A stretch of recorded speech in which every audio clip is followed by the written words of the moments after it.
Hello and welcome to the Flip Side. I'm your host, Dr. Michael Nichols. I think we got a good show for you today. I've picked a topic that is one that's very near and dear my heart, something that I have been very interested, fascinated in for decades. One that in my years of teaching was always one I always try to give a little emphasis on for my students because I think it's an incredible topic. Now, whether or not this becomes incredible for you, we'll see. This is a nerdy anatomy topic today. So we'll see if you are able to geek out with me on some anatomy information. I have titled this episode The 12th System.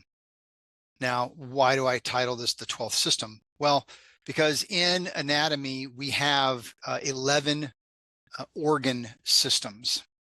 And just for reference, and probably a good way to start off is to kind of just define a few things for you.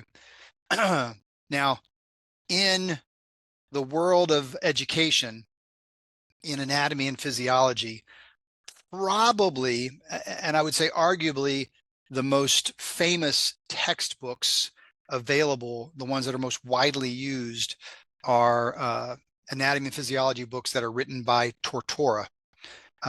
Now, this is Gerard Tortora. I'm not going to test you on this later.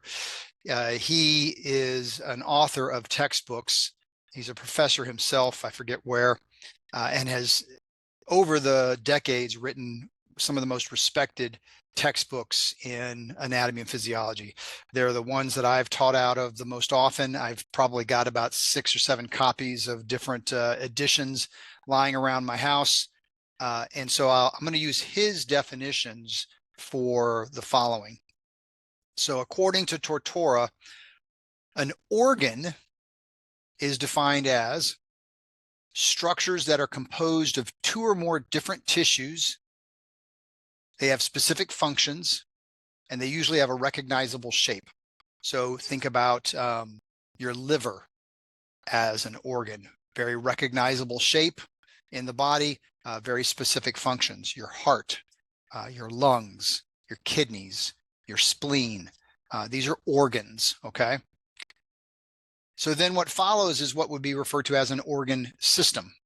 And an organ system is defined as a system consists of related organs with a common function. So once again, if we look at your digestive system, okay, then we're going to look at structures that are related to that and organs that are related to that. So your liver would be an accessory organ to the digestive system.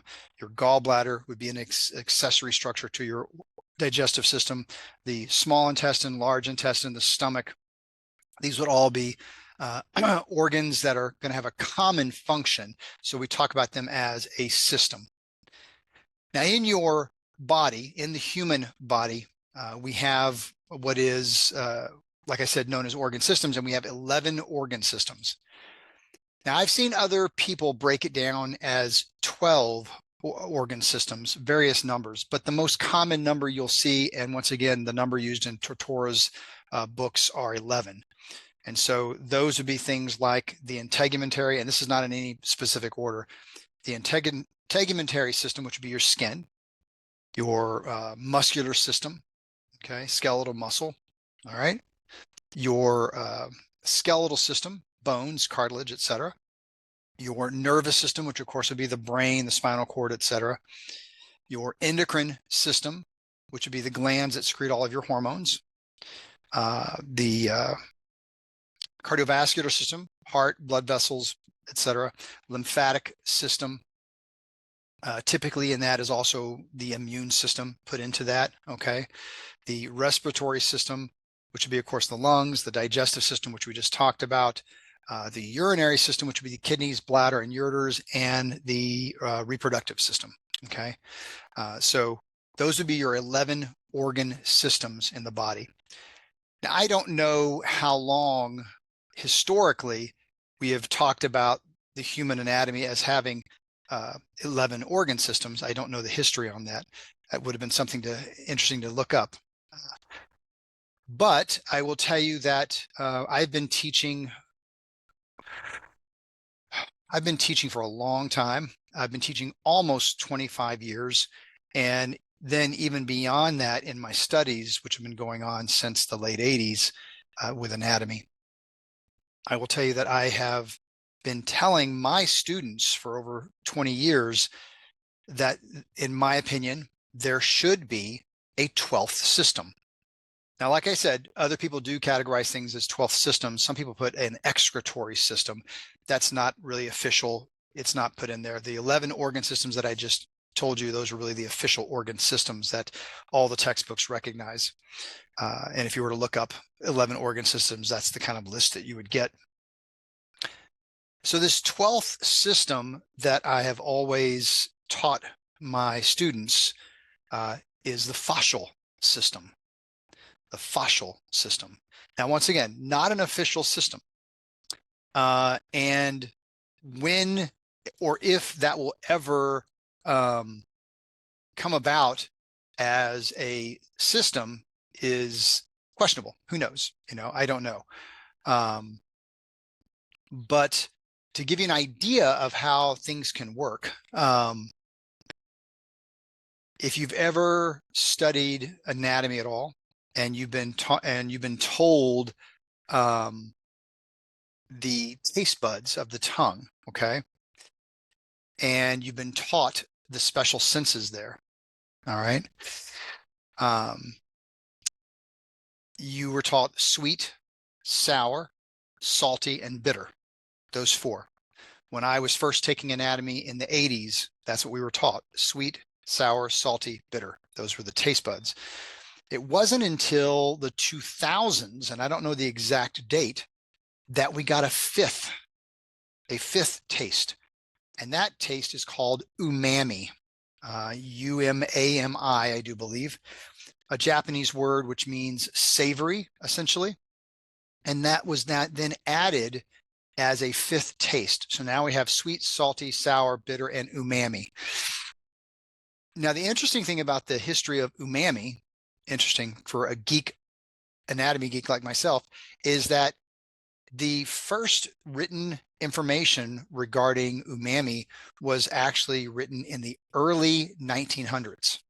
Something like 1906, 1908, it was before 1910, I know that, in Japan. And so it took from that first discovery in the beginnings of the 1900s all the way until the 2000s. So it took almost 100 years before it was finally recognizable and accepted enough to be put into our textbooks, to be put into the tutorial textbooks. And so that's just kind of a glimpse of how this kind of stuff can work and how long it can take for something to go into textbooks. It can take almost 100 years of research and understanding. So with that in mind, I don't expect the fascial system to become a recognized organ system of the human body probably anytime soon. Maybe not in my lifetime, but it'll be interesting. But mark my words, this will be out there into the airwaves for posterity, that, in my opinion, if we are going to add a 12th system to this system of organ systems for the body, that the one that should be added is the fascial system. And that's what we're going to go through today. I would love for you to see how fascinating this system is and why I really believe it should be recognized as an actual organ system. Now, the definition of organ system says organs with specific shapes.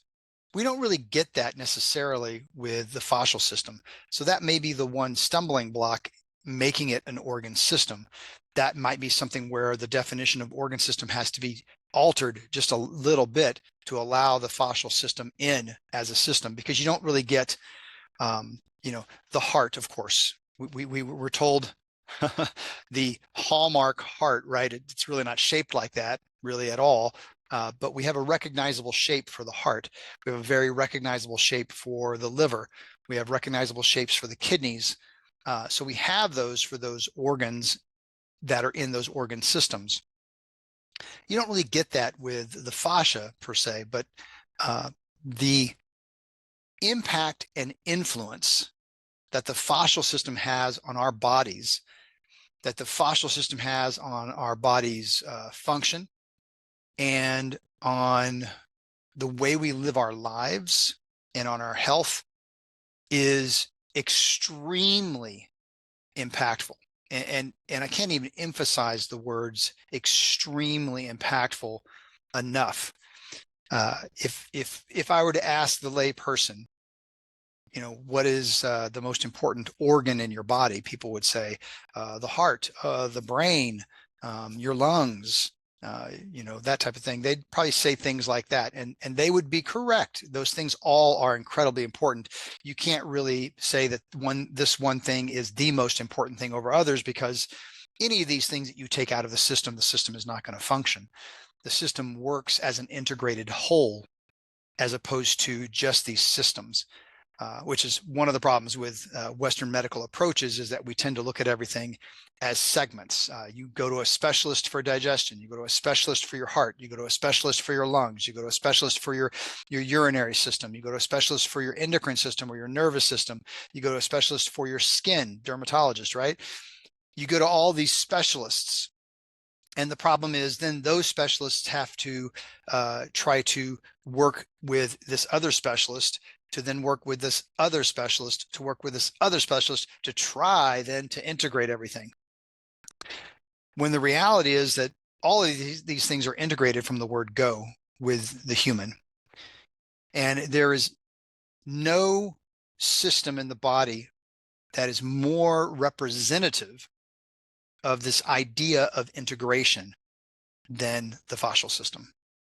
It is the system that really ties together and binds everything in our bodies.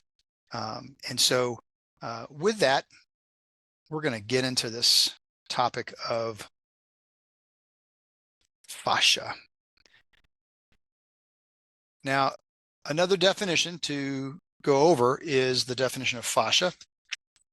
And according to Tutora, it is a dense sheet of, let me restart that.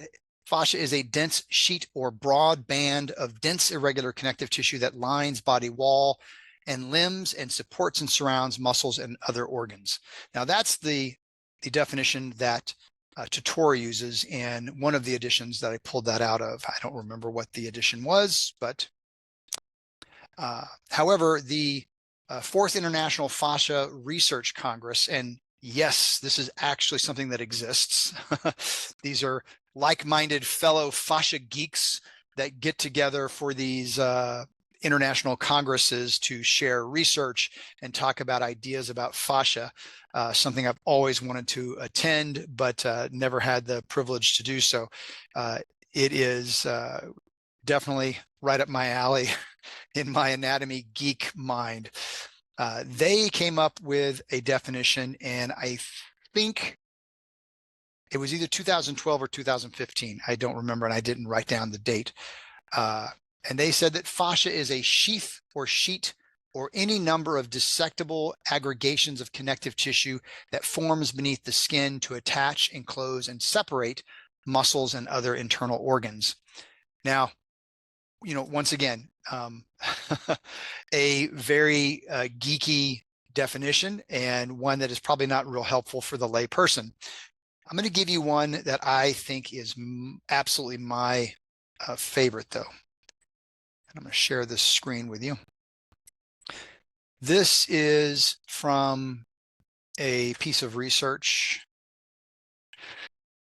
Fascial nomenclature, updated on related consensus process. This was written in 2019. And you're going to see this person's name here, Robert Schlepp or Schlepp. I don't know how to pronounce it properly, so I apologize to Dr. Schlepp or Schlepp. He is from the Department of Anesthesiology, Neurosurgical Clinic, Glusenberg, Germany. Now, if you ever, and I don't know how many of you out there will ever do this, but if you ever look up research on fascia, there's two people that are going to come up that I think are some of the most profound information in fascia. One of those is this Dr. Schleip, who, if you look up research on fascia, his name is probably the most common name you're going to see across all fascial research. So he's kind of the guru with that. Another person, though, is the author of this book right here, Anatomy Trains. This is Thomas Meyer, or Myers, I should say. And Thomas Myers not only wrote this book, Anatomy Trains, but has done some extensive research in dissecting human cadavers to investigate the continuity of fascial structures within the body. One of the amazing features of fascia is its contiguousness throughout the course of the human anatomy. Fascia surrounds, contains, covers, encloses every single structure in the human frame. And as such, his work is groundbreaking in his ability to look at patterns within that structure. If you are a body worker, you have probably already heard of Anatomy Trains and have probably already read it. If you're a body worker and you have not heard of or read this book, it is something that every body worker, and I would include chiropractors into that as well. I would include physical therapists into that as well. You need to read this book. It is, like I said, an incredibly informative book. It is not for the light of heart for those who are non-scientifically minded. It gets very technical and very deep within science and the structures. So it is not a light read, but it is an incredibly informative read for those who are working with the human form. I would say medical doctors need to read that as well. Especially if you're a surgeon or you're looking at human function, from any kind of functional perspective. So Thomas Myers and Robert Schleip, two of the big names to look for in this world of fascia. So in this paper here, once again, this is talking about fascial nomenclature. So how do we define this? And notice that they even put fascial system right there. I'll go ahead and highlight that as well. Fascial system right there. So I'm not the only one that considers it to be that way. But I'm going to come down here, and this is the definition that I think is most fitting when it comes to defining fascia and this fascial system. And so I'm going to read this for you. The fascial system, I'm going to enlarge that for you so everybody can see it easier. The fascial system consists of the three-dimensional continuum. That's really key right there. Three-dimensional continuum of soft collagen-containing loose and dense fibrous connective tissues that permeate the body. That first sentence right off the bat is so perfect because it describes it as three-dimensional and describes it as a continuum that permeates the body. Perfect.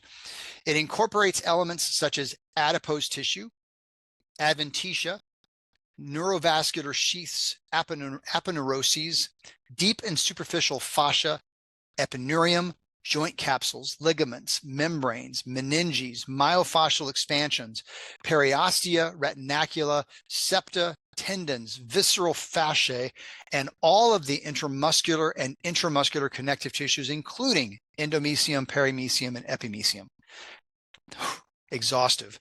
Once again, for those who are not anatomically inclined, have done no study in this, most of that probably goes right over your head, but I'm going to do a deeper dive into that aspect of it here in just a minute. The fascial system surrounds, interweaves between, and penetrates all organs, muscles, bones, nerve fibers, endowing the body with a functional structure and providing an environment that enables all body systems to operate in an integrated manner. That's a mouthful. Okay, but I will tell you, as definitions go, far more accurate because it really incorporates more. So by far my absolute favorite definition of fascia or fascial system is this one right here. It does the best job, I think, in really encompassing everything that we want to see in a definition for fascia. Let me take a moment here to show you what some of this means. So we're doing a little bit of anatomy lesson here. I shouldn't even say a little bit. We're doing a lot of an anatomy lesson here as well. So hopefully you can hang in with this. But I want to show you some of what was in that definition to show you and I'm bringing it up here. All right, so let's see what we got here. There are a multitude of structures, like I said, to show you, and I'm not going to be able to show you everything, but I'm going to show you or try to give you an idea of what we're talking about with the invasiveness of fascia and how fascia is so important to you anatomically. And here's the thing, and I should have emphasized this more at the very beginning, but when we as humans think about our structure, most people, because most people aren't geeks in the anatomy like I am, most people are going to think about things that, you know, maybe you think about what's going to influence my performance if you're an athlete, or what's going to improve my health overall as just a human being. And I will tell you that the health of your fascia is integral to all of that. It is integral to all of that. And so even though this is a deep dive into a very geeky subject, and I admit that, I fully embrace my geekiness. Okay, I fully embrace that. That this is an important topic for everybody when it comes to fully understanding how your body functions. So let me get into this by showing you some images here. So this, and I'm going to get rid of, there we go. Make sure my screen looks proper here. So this is an image, okay, drawn image of a nerve fiber, okay? And so coming out of your spinal cord, coming through your spine, you have nerves, okay? So a nerve root comes out, and then that nerve root will start to branch, and it'll branch and send fibers, okay, which would be these axons, to everything in your entire body. Everything in your body is going to be fed this information from nerves. It's the nerves that are the communication pathway of your entire body. They are the ones that integrate and coordinate everything going on in your system. Now, when you look at a nerve, I want you to look at just two things that are being shown here. You see this word epineurium, and that is explaining this tissue that goes around the outside of a nerve right there. And then you see this fascicle, which is inside the nerve, and you see this other word here, perineurium, surrounding the fascicle within the nerve. And then the third one, okay, I didn't think they showed it here, but they do. Down here at the bottom, endoneurium, which goes around the individual axons. So epineurium, perineurium, and endoneurium are fascial tissues. These are fascial tissues that surround the depths of a nerve. Okay, nerves are very small, axons are microscopic, but all of these tissues are fascial tissues that are surrounding different levels of the nerve. Let's go on to something else here. Now this is explaining muscle tissue, so your skeletal muscle tissue, okay? And once again, this is not showing all three here, but it's showing you fascia and pointing it out. The outer one here is epimysium. The inner one here is perimysium, and then the smallest one would be endomysium. So like the nerve, just like the muscle, these layers of fascia. Now, when you go backwards or forwards in a skeletal muscle, the structure that attaches the muscles to bones, this right here, is called a tendon. And tendons are formed from the collective coming together of these fascial tissues. So this is also a form of fascia. So we've got fascia surrounding all layers of the nerves. We got fascia surrounding all layers of the muscles. We got fascia as the connective agent that's attaching that to bone. Now, looking at skeletal muscle, this is another way of looking at it. Notice this image here. This is the slice that's being taken through someone's leg to look at it in this manner. This is a view of the compartments of skeletal muscle within the leg. And what that means is skeletal muscle tissue is grouped into compartments. There's an anterior compartment in the leg, there's a posterior compartment, and there's a lateral compartment. And these compartments, and you can see very clearly how individualized everything is here. And you see the white tissue running through here, dividing everything. All that tissue going through there, dividing all those muscles into compartments, that's fascia. Fascia is separating not only the individual muscle components, not only the individual nerve components, but it's separating the individual muscles from each other into compartments. That allows the muscles to actually operate more effectively in your anatomy. Okay.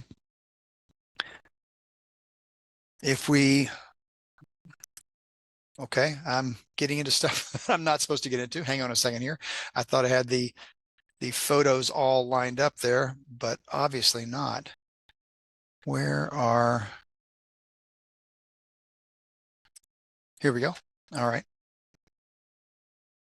Okay, I've got it set back up here. You saw parts of other lectures that I had set up here.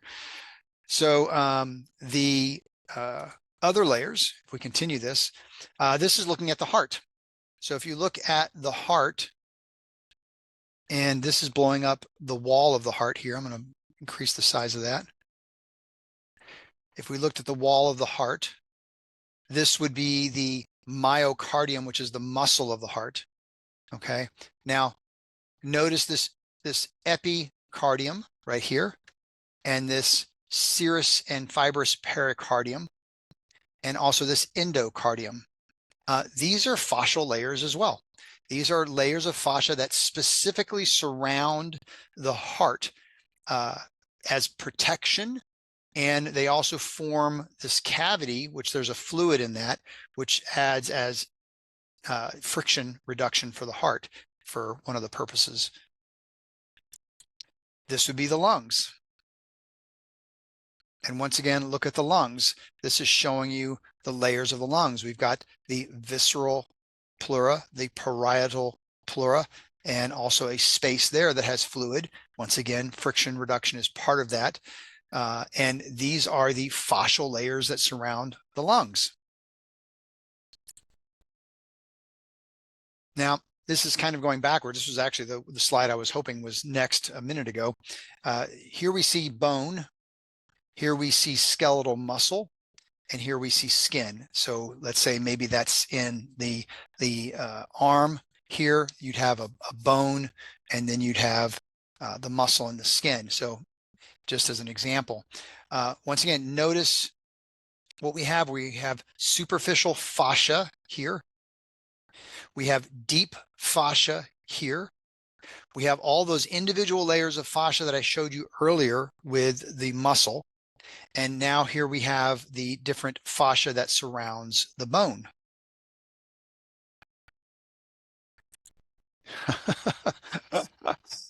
Okay. That was not supposed to pop up there. One more that I want to show you.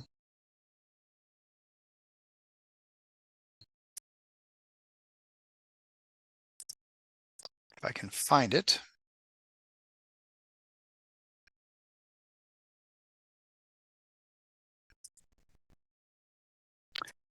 Where did it go?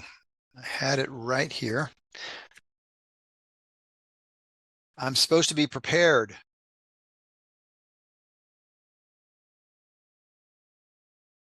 Okay, maybe it didn't save. All right, so I'm not finding it here. So I will try to look this up real quick here and bring it up here.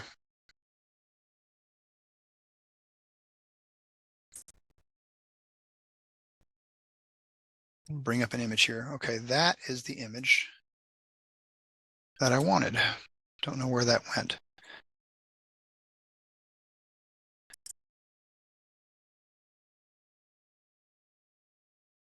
I just noticed in my downloads that it canceled for some reason. Okay, there you go.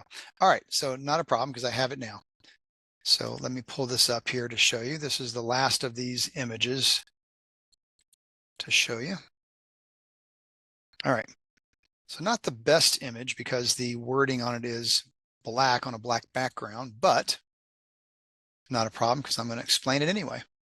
All right, so in this image, if you look at the bottom right, this is supposed to be the brain.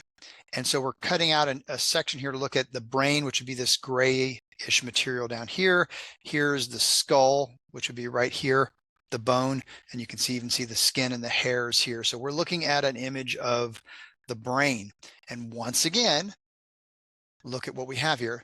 This layer right here, if you can see where my cursor is pointing just under the skin, is an aponeurosis. That is fascia. Here's the bone. Between the aponeurosis and the bone, we have another layer here. That's the periosteum, fascia. And then when we go below the bone, we've got dura mater, arachnoid mater, and pia mater, which you can see how intimate these tissues are with the brain structure. These are also fascia. So all of those things are fascia. So what you got to see there, hopefully you caught from all the images that I was showing you, is examples of fascial tissue and exactly what I was talking about how intertwined and intimate these fascial tissues are with the anatomy that you would know. If I said, what's a muscle? You could probably give me a loose definition. If I said that, what's bone? You could give me a loose definition. You know, what is the heart? What is the lungs, etc. You know, and actually there was another photo that I thought I had downloaded and wanted to show you. Yeah, there it is. Okay. It did download. It just wasn't stacked up in the proper place. I lied to you. One last photo to show you. This is the peritoneum. So you have those tissues that surround the heart, you have surround the lungs. So if we were to cut through your cavity here and look down, this is what we'd be seeing. Here's a vertebra. This is looking at your spine. This area back here would be the posterior or back of your body. This would be the anterior or front of your body. And this would, let's just say this would be your gut area, okay? Your abdomen. And what we're seeing here, these purple images here, these are the kidneys. We're seeing the aorta and the vena cava, two giant blood vessels. All of this stuff here is your intestines, okay? And so we're not seeing all of the organs of your abdominal cavity, but we're seeing quite a bit of them. And notice if there's like this continuous tissue that surrounds things and kind of joins itself, surrounds the adipose tissue, covers the inside of the abdomen, goes around the muscles. You can really see from this image how that fascia surrounds individual organs and structures and then just continues. Think about taking a piece of saran wrap and wrapping something, but then continuing the sheet and wrapping something else. Continue the sheet, wrap around something else, continue the sheet, wrap around something else, and just keep weaving that saran wrap around everything as one continuous sheet, never tearing it off, right? That is the image that I'd like you to have in regards to fascia. Extremely integrated and intimate with your human anatomy. There is nothing in your human anatomy that is not surrounded and covered by fascia in some form or manner. Now, there are things that are called retroperitoneal that are behind the perineum, but even part of those are covered by fascia and may still have a film of fascia around them that's separate from the peritoneum.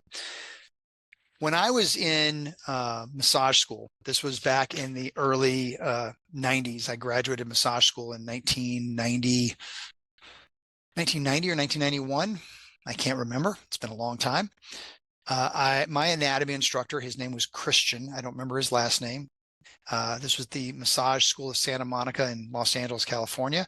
Christian, if you're out there and you hear this, thank you so much for being my instructor way back then.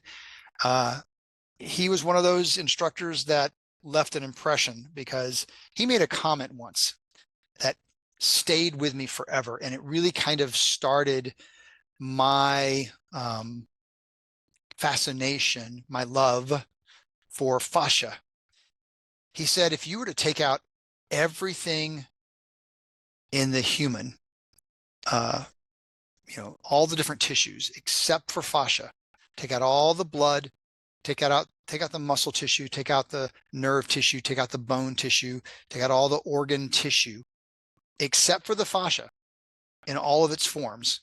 Keep the fascia in all of its forms, but take out everything else. If you could physically do that, which you could not, but if you physically could do that, you would still be able to recognize the person standing in front of you, if that structure was standing in front of you, because of how intimate and contiguous that fascial tissue is in the body. The structure of the eye, the structure of your face, the structure of your body would still be visible if you were able to take out everything else and still have that structure standing in front of you. That left an impact to me. It really brought home the importance of fascia. And so that phrasing that he used was really important. And like I said, it left a lasting impression, and it kept me looking at fascia over the years. So that's the beginning point. That's where I want you just to think of fascia, is how incredibly intimate fascia is and how pervasive it is, right? And so it's everywhere. And the key, and as I said, Thomas Myers, this Anatomy Trains book, one of the keys with that is the fact that this fascial tissue is, for the most part, it is a continuous sheet of tissue that intertwines everything, trying to find the separation where one tissue begins and one tissue stops, like actually stops and begins, boom, boom, is, as far as I know, impossible. Now, anatomists who have done deep dives into dissection maybe have found beginning and ending points to these structures that are very clear and defined. I have yet to read that in the literature. And so as such, my impression, my understanding of this fascial system is that it is a contiguous system. It is continuous through the entire system without end, meaning that as it wraps around this muscle and continues into the tendon, that continues into the periosteum around the bone, that continues into the next muscle, which continues into the nerve that connects with the muscle, which continues into the nerve root, into the nervous system, which continues around the brain, et cetera, et cetera. Never ending, nonstop. Like I said, saran wrap that is constantly used and moved around the entire structure. Now, if you can think about that, it's amazing, because that means that every single thing in your entire body is connected by one continuous sheet of tissue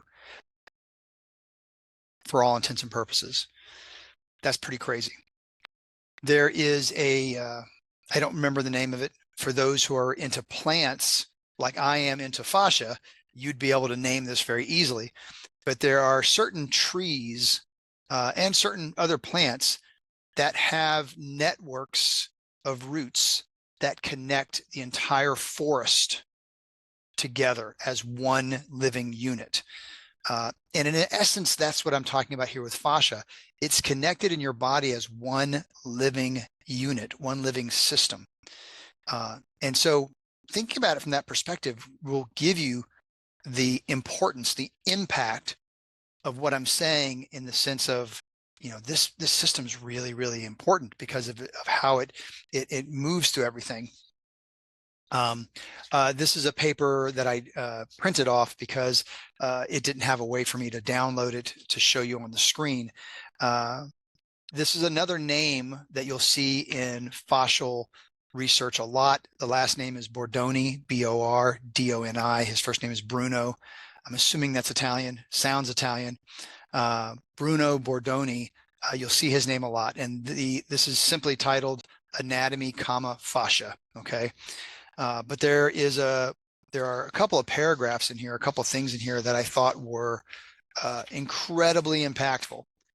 The first one was, well, the first one I'm not, well, I am going to read part of it. It's kind of a repeat of what I read when I read the nomenclature earlier, talking about how it consists of this information. In fact, no, I'm sorry. It is the exact thing I read earlier. So I didn't recognize that earlier. The other thing I wanted to read has to do with function. So let's get into function. So now that we know what the fascia is, now that we know how to recognize it in a sense and how it permeates the human body, what does fascia do? Okay, is it just simply saran wrap that surrounds and separates things, or does it have a larger, deeper purpose? So there are lots of things, and I'm not going to spend a lot of time on each of these because this would go on for 5 hours. But there's lots of things that the fascia does. And once again, I'm going to number these, but it doesn't mean that the importance is in this category or in this position. Excuse me. Fascia acts as a structural framework for the body. Now that makes perfect sense based on what I just said, that because of the way that it wraps around the muscle, the bone, the nerve tissue, the organ tissue, that it would act as some type of structural framework for the body. That makes perfect sense, right? It helps to protect underlying tissues in the body. So like your nerves, muscles, blood vessels, lymphatics, all the organs, it adds a layer of protection. It suspends the organs within their cavities. The heart is suspended in the middle of your thoracic cavity, in part by all of the fascial connections there. Same thing with the lungs, same thing with all of the organs of your abdominal cavity. So it helps to suspend those, which also adds that layer of protection there as well. Helps to reduce friction. So we just talked about that with the muscles sliding back and forth with each other, with the heart and its continual contraction, with the lungs. We saw that before. Bursa are also considered a form of fascia or fascial tissue. It's kind of a subgroup of that, but it's within that. Bursa are also friction reducing structures within your body. Think of the little gel pads that you put in your shoes to reduce friction on a particular part of your foot. A bursa is similar to that, and you'll find bursas in pretty much almost every joint in your body, either a bursa or a tendon sheath, which is similar to a bursa. You'll find those in pretty much every joint in your body to reduce friction at those areas of movement. Okay, because of the invasiveness of the tissue, they help to stabilize those joints. So the fascia moves through the joints and helps to stabilize those joints, which also helps with force transmission. Skeletal muscle contracting, creating force through the joints. Those fascial tissues help with force transmission through those joints and help, in essence, your muscles be stronger in the way that they can then move those joints, which means moving your body, right? We talked about sports, okay? Here's an important one. They can assist with venous return to your heart from the lower limbs. The contractile nature of fascia, and this was something that was only made aware, and I'm going to show you another paper here. This is only made aware recently,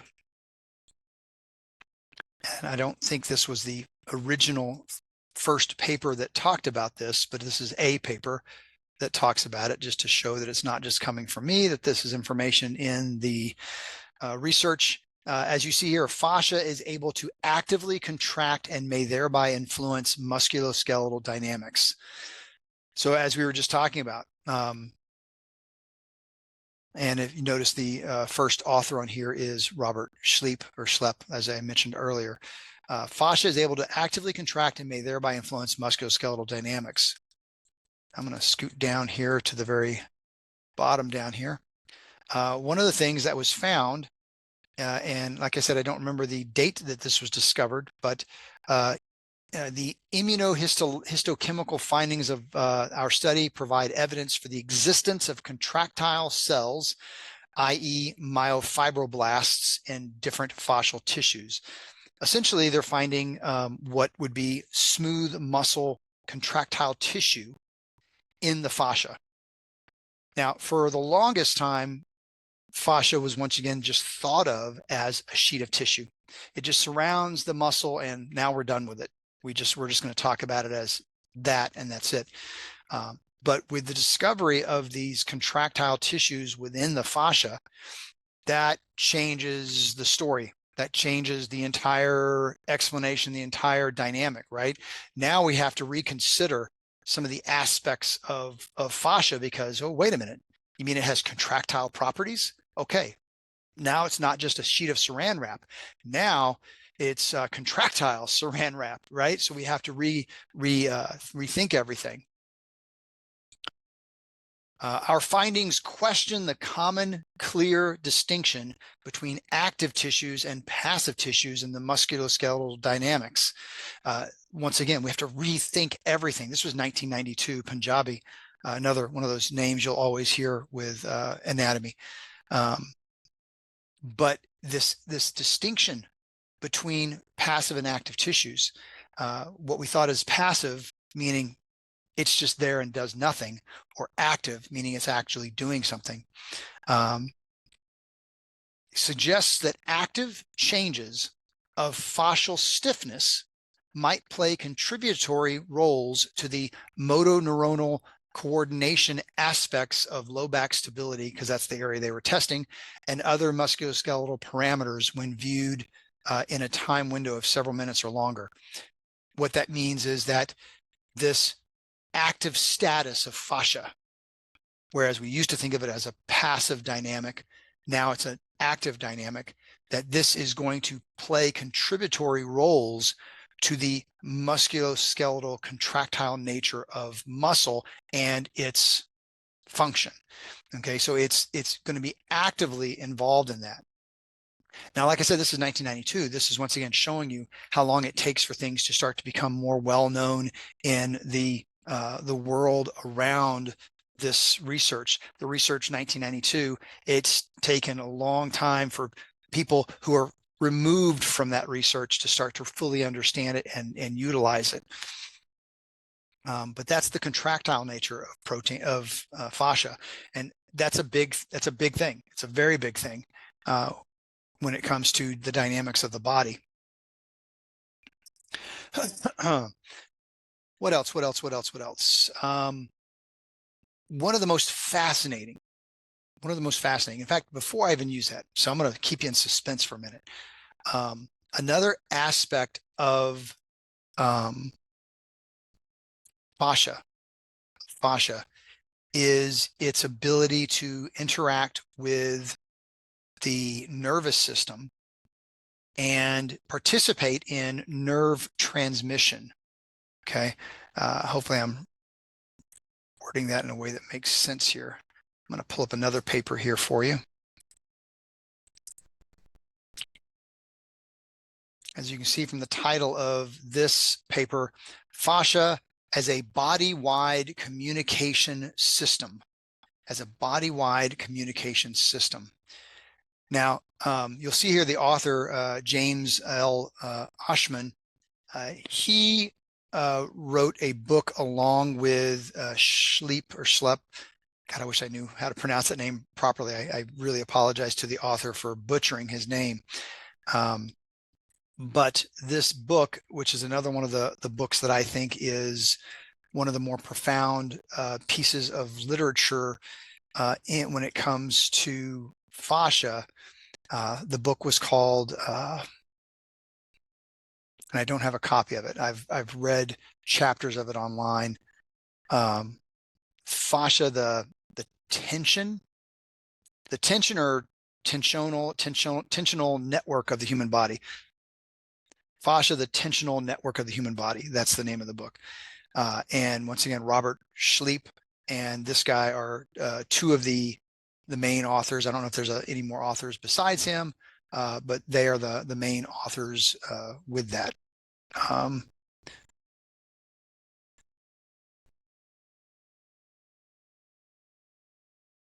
And all right, so in this chapter, fascia as a body-wide communication system, he makes some very interesting comments, and I'm going to skip down because there's a lot to read there. Oh, I didn't actually put everything there. Anyway, in this, I forgot to highlight the areas that I wanted to highlight. So let me just give you kind of an overview. One of the ideas that we have always thought of when it comes to nerve communication to tissues, and it's really the way that it's been taught for decades and decades, is kind of a very mechanistic, black and white way. We've got a nerve that comes from our nervous system and goes to a tissue. And if this is the tissue, it goes and it synapses at an area on this tissue, maybe multiple points on this tissue, and then it activates, either excites or inhibits this tissue. Okay. But it was very much kind of like a sprinter running with a baton, and they run and they hand it off to the person in front of them. That person takes it, runs, hands it off to the next person, etc. And it's just this kind of boop, boop, boop, boop, boop, like that. But this new idea of communication with fascia as a participant in the communication in the body is much more holistic. That's a good word for that. Much more holistic in its understanding and idea. Think about dropping a stone into the water, and what you see is this rippling out of information, right? The water hits the water and you see these rings go and they just go out, okay? Now, instead of having nerve come to tissue and say, go or stop, right? Think of it as it delivering that information to the tissue, but also to the surrounding fascia. And that instead of it just kind of going from here to here, boop, it goes across all of that fascial tissue. So it just spreads out like that ring of wave of information across the tissue. Not only then stimulating that tissue, but even being able to stimulate surrounding tissue so that you get a far more collective response and immediate response from all of the surrounding tissues with that information. That is the new understanding of neuronal communication with fascia as this connective agent. So fascia, excuse me, fascia as a communication tool is an important understanding with fascia, because once again, that's changing the way that we think about fascia. Now, we'll come to the part that I think is the most, not the most important, absolutely not the most important, but one of the more fascinating aspects of fascia. Fascia as a tissue, and I think, no, I'll hold off reading that just for a moment. Fascia as a tissue contains receptors that are for receiving information for your body that are incredibly important for the properties of proprioception, interoception, exteroception. These sensory organs for these types of information processing are what give you your information about who you are in space and time. Proprioception, which is one of my favorite senses, like I said, I'm a geek, is your body's awareness of position and movement in space and time. So if I close my eyes and I bring my hand up in front of my face and wiggle my fingers, even though I can't see this, I know that my hand is right here. I know that my thumb is right there. My index finger is right there. I can pretty much go straight to it without even seeing it. That's proprioceptive input. That's input from my joints, my muscles, etc., telling my brain where in space and time my hand is. That's pretty cool stuff. Interoception is that same kind of an idea, but it's your ability to perceive the internal body sensations. So hunger, thirst, pain, emotional states. That's interoception. And exteroception would be the external world. Okay, so sight, sound, smell, taste, touch, the information being brought in. Combine exteroception, interoception, and proprioception together, and you have what I refer to as your spidey senses. Think about Spider-Man. You see the movie or the comics, and suddenly Spider-Man, it's like woo, woo, woo, woo, woo. Spider-Man's aware of everything, right? They know that someone's coming from behind them. They know how to react. Those are your spidey senses. It's your ability to understand who, what, where, why you are in space and time. Okay. Now, that can't be belittled. It can't, or not belittled, but it can't be looked at as something that's small. It can't be looked at as something that is insignificant. That is incredibly significant. That ability of ours to sense ourselves from that perspective is one of the more important aspects of us as humans. When we have dysfunction in that area, it creates pathologies that there's lots of pathologies. It creates lots of different types of pathologies. But the lack of ability to sense those things can be kind of catastrophic to the human process. So our ability to interact with the external environment and the internal environment and to understand our body from that perspective is really important. And your fascia is one of the key components of that. I'm going to read from this paper that I was going to earlier. One of the components or understandings of fascia is emotional function. The fascial unity influences not only movement, which we just talked about, but also emotions. Dysfunction of the fascial system that is perpetuated in everyday movements can cause an emotional alteration of the person. This emotional alteration could be established originating from constant myofascial non-physiological afferents, which would bring the emotional state and the myofascial pathology to the same level. In fact, the position of the body stimulates areas of emotionality, and the presence of myofascial alterations leads to postural alterations. Goes both ways. Let me rephrase that in a different way of looking at it. Postural abnormalities and alterations can be created by your emotions, and postural abnormalities and malformations can influence your emotions. It goes both ways. Emotions can cause the postural abnormalities. Postural abnormalities can cause the emotions. So in other words, they create a loop. Okay. And this is something that has been one of the most important things for me over time. I've always wanted to do research into this. And I have an idea for another book that's really going to dive into that. What happens here creates the distortions here. And those distortions there reinforce the distortions here, creating a feedback loop. And that has not entirely to do with fascia, but fascia is a huge piece of that puzzle. Changing a person's posture can affect their emotions. Think about this. When you are in a depressed state, the body's more like this. When you're in an alert and vigilant and positive state, it's more like this. Okay. And now that's one very simple way of looking at it, but there's lots of examples of that.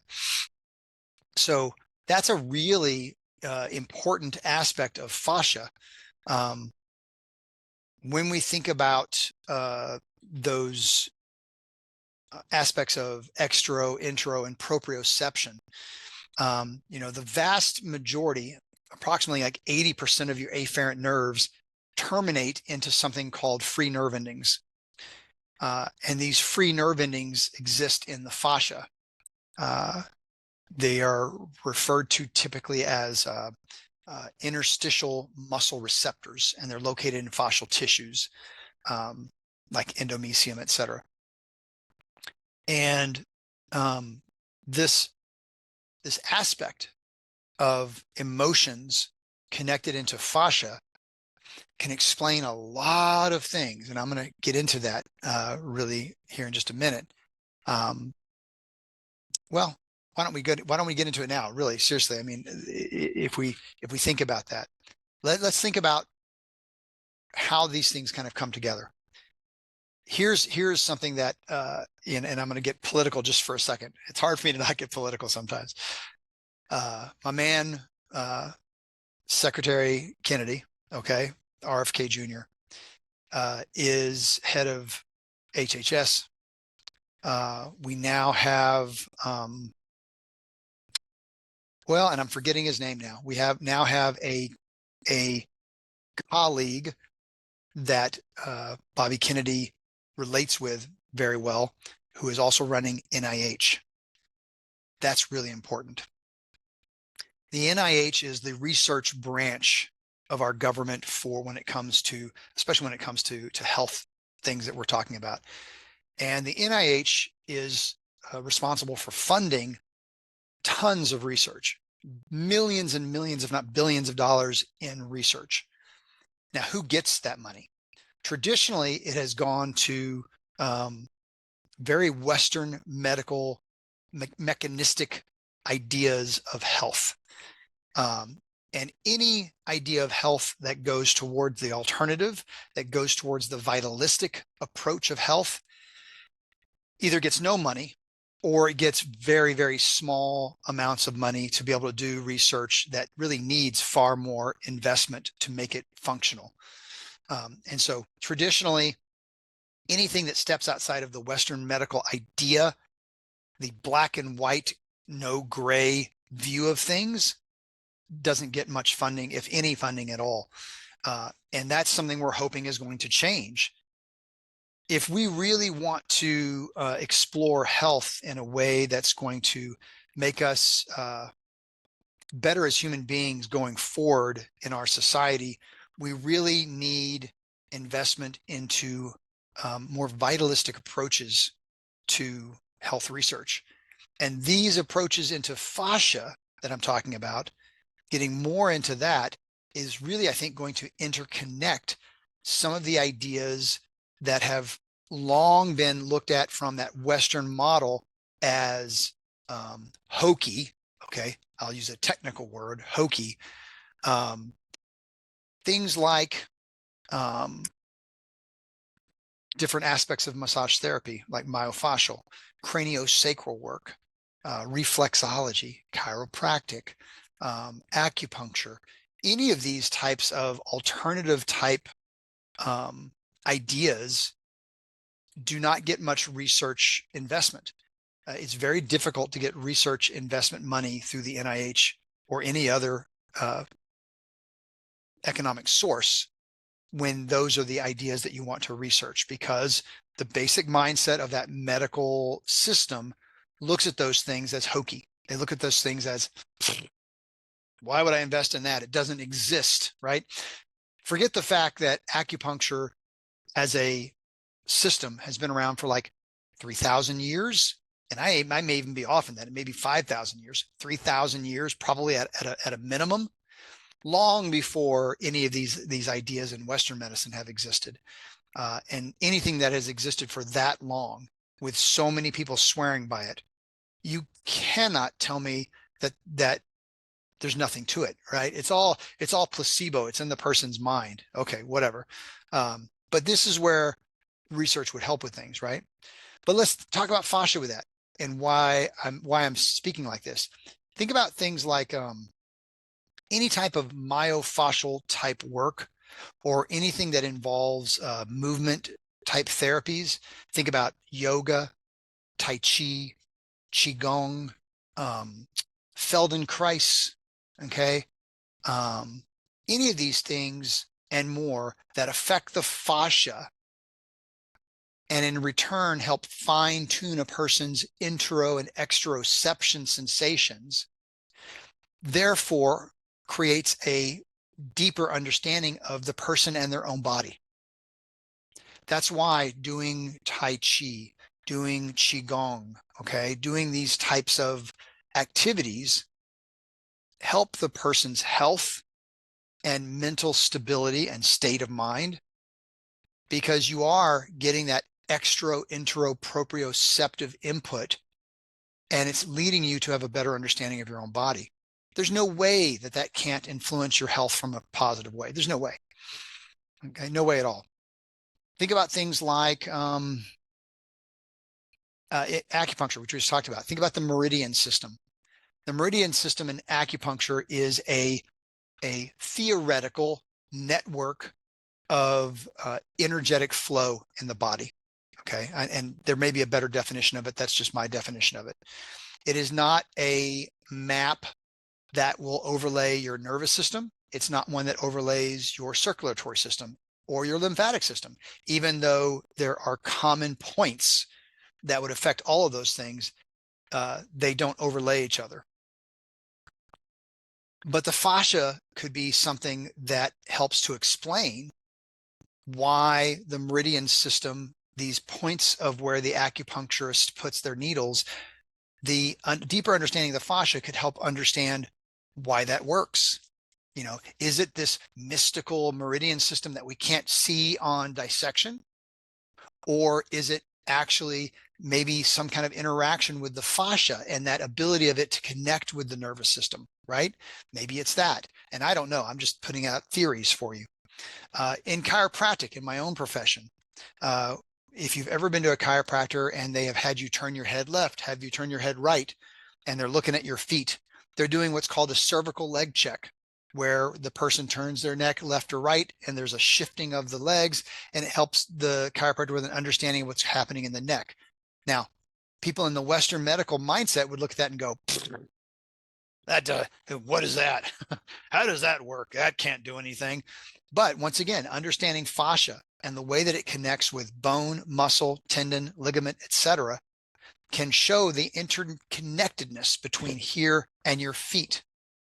How about reflexology, where you put pressure on certain areas of the feet and it affects other areas of the body, right? How does that work? Maybe it's the fascia, right? Maybe that's the thing. The chiropractic technique that I do is called network spinal. A lot of people would look at that and think, oh, you know, voodoo. This is weird stuff, okay? But once again, the fascial system and I really think the anatomy trains, the patterns of fascial tissue really help to explain why network spinal does what it does. We tend to have amazing effects with all sorts of problems within the body without purposely trying to fix those problems. Okay. Someone comes to me and says, I have XYZ, and I don't try to fix XYZ. I work on the body through this fascial system. And 9 times out of 10, those issues tend to dissipate or go away. How does that work? I think the fascial system is another way of helping to explain that. Craniosacral work, where the person works on the cranium and the sacrum in very, very, very, very light contacts. I've experienced that. Powerful work, very powerful work. How does it work? Once again, fascial system, meningeal system is fascia. Okay, it's got to be part of it. These things may not be explained 100% by the fascial system, but I cannot fathom that the fascial system is not involved at some level and to varying degrees. How about something as separate, you would think, as earthing? Okay, you know, what is earthing? You may have heard it also as grounding. Okay, so I'll give you the most simple explanation or simple form of grounding: taking your shoes off and your socks off and walking barefoot on the grass or on the dirt, not on cement, not on man-made structures, but on the earth. and what that does to the body. Studies have shown very positive effects from grounding. One of the big ones on reducing inflammation. There's good studies that have shown that grounding reduces inflammation in the body because there are electrons that come up from the earth, and the fascia is considered to be or represents like an electric circuit. Like one of its major effects or functions of its ground substance is the storage of electrons. And so the fascia is probably your best example of why earthing or grounding works as well as it does. So you've got all of these holistic alternative ideas that Western science traditionally has looked at as quackery, as snake oil salesmen, and says there's no research on that. Not entirely true. There's lots of good research out there. You have to know how to look for it. And the big problem is if your group of people are controlling how research is paid for and done, then you can't turn around and look at the other group and say, you have no research to prove that. Well, yeah, we don't, because you're keeping us from doing it, right? This subject of fascia, I think, is where a lot of these answers will be found. When we do more intensive research in the area of fascia, and we do it from a right-brained, alternative, holistic approach, we're going to find that some of these things that we couldn't explain, we can actually start to explain through science. I think there's things out there that science will probably never understand, and yet they're perfectly legitimate, okay? But I also think that a lot of things that can't be explained right now are only because our science has not caught up with what exists. And that's a big part of that. So, all right. Starting to slow down here because I'm coming to somewhat of a conclusion here. I want to talk a little bit here, though, here at the end with what are some things that you, as the average person, can do to influence your fascia? Okay, what can we do as individuals to create healthy fascia? Okay, what can we do to actually make us have strong, healthy fascia? Okay, I think one of the most obvious things, of course, is exercise. Exercise or movement, okay, that's putting it in a more broader context. The fascia, a lot of the different fascial tissues, because of the way the ground substance exists, and I'm not going to get into that because it's a little too deep right now, can exist in a more gel or sol state, meaning more fluid or solid state. And it's the heating up and the movement of those tissues that keeps it in a more gel state, which is that more fluid state. So movement in general helps with your fascia being fluid, okay? And I'm using some loose terms, but I think you'll understand. And that movement can be almost anything. So yoga, certainly. Tai Chi, certainly. Why not? Qigong exercises, certainly. Why not? Exercise in the gym, sure. Go for a run, sure. I think it can be pretty much anything. It can be Zumba or other types of aerobic dance type activities.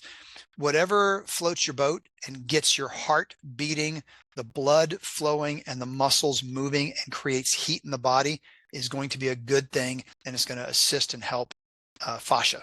So anything. The main thing is get up off your butt and start moving. That's the main thing. How you do that and how you choose to do that is not as important as actually just doing it. So, whether you want to do something as full-blown as